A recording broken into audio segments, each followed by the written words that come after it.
Menjadi seorang pendidik harus paham dengan peserta didiknya.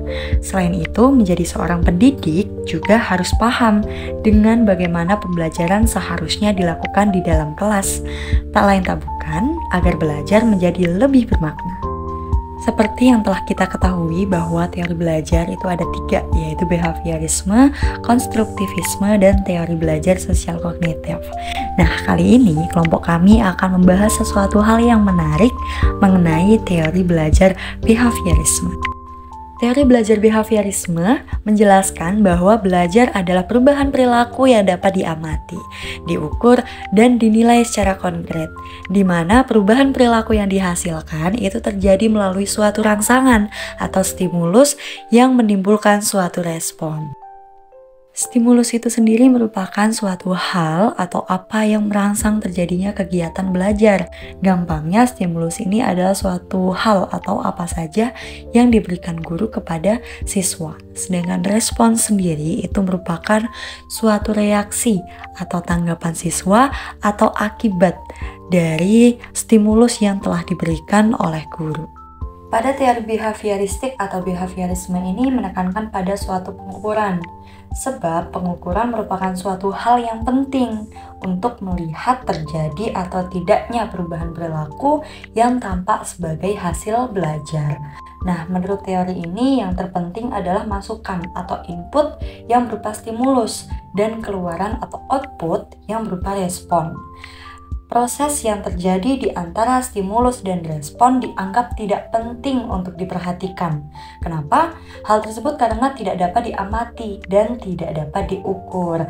Nah, yang dapat diamati hanyalah stimulus dan respon itu sendiri. Dalam teori behaviorisme ini, seseorang dianggap telah belajar sesuatu hal jika dia sudah bisa menunjukkan perubahan perilaku yang dia hadapi atau dia alami. Contohnya, misalkan ada seseorang yang sedang belajar sepeda, nah seseorang tersebut dianggap sudah belajar jika dia sudah bisa menaiki sepeda tersebut tanpa bantuan orang lain. Pembelajaran yang dirancang dan dilaksanakan berpijak pada teori behavioristik memandang bahwa pengetahuan merupakan suatu hal yang objektif, pasti, tetap, dan tidak berubah. Nah, pengetahuan itu telah terstruktur dengan rapi sehingga belajar adalah proses memperoleh suatu pengetahuan, sedangkan mengajar itu merupakan suatu proses memindahkan pengetahuan. Pengaplikasian teori belajar behavioristik ini sangat cocok untuk perolehan kemampuan yang membutuhkan praktek dan pembiasaan yang mengandung unsur-unsur seperti kecepatan, spontanitas, kelenturan, refleks, daya tahan, dan sebagainya. Sehingga model yang paling cocok adalah drill and practice. Bisa dimanfaatkan pada pendidikan anak usia dini. Kenapa? Karena pada anak usia tersebut masih harus dikuatkan pembiasaannya. Oke, selanjutnya itu kelebihan dan kekurangan dari teori behaviorisme. Yang pertama itu membiasakan guru untuk bersikap jeli dan peka pada situasi dan kondisi belajar. Yang kedua, lebih banyak latihan yang diberikan pada peserta didik sehingga dapat mengoptimalkan bakat dan kecerdasan siswa yang sudah terbentuk sebelumnya. Jika anak sebelumnya sudah mahir dalam satu bidang tertentu, akan lebih dapat dikuatkan lagi dengan pembiasaan dan pengulangan yang berkesinambungan dan lebih optimal. Selanjutnya, itu mampu membentuk suatu perilaku yang diinginkan dengan mendapatkan pengakuan positif dan perilaku yang kurang sesuai mendapat penghargaan negatif yang didasari oleh perilaku yang tampak. Anak-anak yang masih membutuhkan dominasi peran orang dewasa, suka mengulangi dan harus dibiasakan, suka meniru dan senang dengan bentuk-bentuk penghargaan langsung seperti diberi permen ataupun pujian. Untuk kekurangan dari teori behaviorisme, yang pertama adalah pembelajaran berpusat pada guru. Yang kedua, peserta didik hanya mendengarkan penjelasan guru dan menghafalkan apa yang didengar dan dipandang dengan cara belajar yang efektif. Yang ketiga, adanya hukuman verbal ataupun fisik. Keempat, tidak mampu menjelaskan situasi belajar yang kompleks, dan selanjutnya tidak semua pelajaran bisa memakai metode ini. Selanjutnya yaitu ciri-ciri teori belajar behaviorisme. Yang pertama, mengutamakan faktor lingkungan. Yang kedua, memfokuskan tingkah laku yang terlihat melalui pemakaian metode objektif. Yang ketiga, perkembangan tingkah laku seseorang itu bergantung kepada bagaimana cara belajar. Kemudian keempat, ada penekanan pada faktor bagian, beberapa elemen dan tidak seluruhnya. Yang kelima, bersifat mekanis atau mengutamakan reaksi dan mekanisme bond, refleks, dan kebiasaan-kebiasaan. Keenam, lebih mengutamakan masa lalu atau berpikiran historis, artinya seluruh perilakunya dapat dibentuk oleh pengalaman-pengalaman dan latihan-latihan. Yang keempat adalah prinsip dalam teori belajar behavioristik. Dalam teori belajar behavioristik terdapat 3 prinsip utama, yaitu menunjukkan perubahan perilaku, stimulus dan respon, serta penguatan atau reinforcement. Prinsip yang pertama, menunjukkan perubahan perilaku.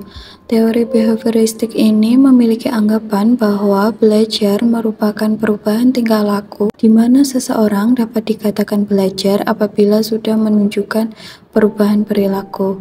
Kegiatan belajar yang tidak menunjukkan perubahan perilaku pada seseorang dalam teori behavioristik tidak dianggap belajar. Kemudian yang kedua adalah stimulus dan respon. Teori behavioristik ini beranggapan bahwa hal terpenting dalam belajar adalah terdapat stimulus dan juga respon. Hal tersebut dianggap penting dikarenakan stimulus dan respon dapat diamati, sedangkan hal lain selain stimulus dan juga respon tidak dianggap dikarenakan hal tersebut tidak dapat diamati. Yang ketiga adalah penguatan atau reinforcement. Pada teori belajar behavioristik, penguatan merupakan hal apa saja yang dapat menguatkan untuk memunculkan suatu respon. Respon akan semakin kuat apabila penguatan yang diberikan, baik itu penguatan positif maupun negatif, ditambah. Selanjutnya adalah model pembelajaran yang selaras dengan teori behaviorisme. Model pembelajaran yang selaras dengan teori behaviorisme adalah model pembelajaran Teacher-Centered Learning atau TCL. Model pembelajaran Teacher-Centered Learning merupakan model pembelajaran di mana dalam proses pembelajaran berpusat pada guru dan gurulah yang memegang kendali atas proses pembelajaran tersebut. Interaksi dalam model pembelajaran ini hanya sebatas tanya jawab yang dilakukan antara siswa dan guru saja. Tidak ada tindak lanjut lebih dalam proses tanya jawab tersebut yang merangsang siswa untuk berpikir lebih kritis. Dalam model pembelajaran Teacher-Centered Learning, gurulah yang membuat keputusan dalam setiap pembelajaran seperti metode mengajar yang digunakan dan juga penilaian yang digunakan dalam pembelajaran tersebut. Contoh model pembelajaran Teacher-Centered Learning. Yang pertama, gurulah yang menyusun materi atau bahan ajar dalam pembelajaran. Yang kedua, guru yang memberikan contoh atau guru yang memberikan instruksi terhadap peserta didik. Yang ketiga, guru yang lebih aktif dalam memberikan latihan kepada peserta didik dan gurulah yang lebih aktif dalam memberikan penjelasan terkait materi kepada peserta didik. Yang keempat, guru memberikan evaluasi berdasarkan perilaku yang terlihat. Yang kelima, apabila guru menemukan adanya kesalahan baik pada materi maupun peserta didik, maka akan segera diperbaiki. Dan yang keenam, guru harus dapat memberikan penguatan baik sisi positif maupun negatif terhadap peserta didik.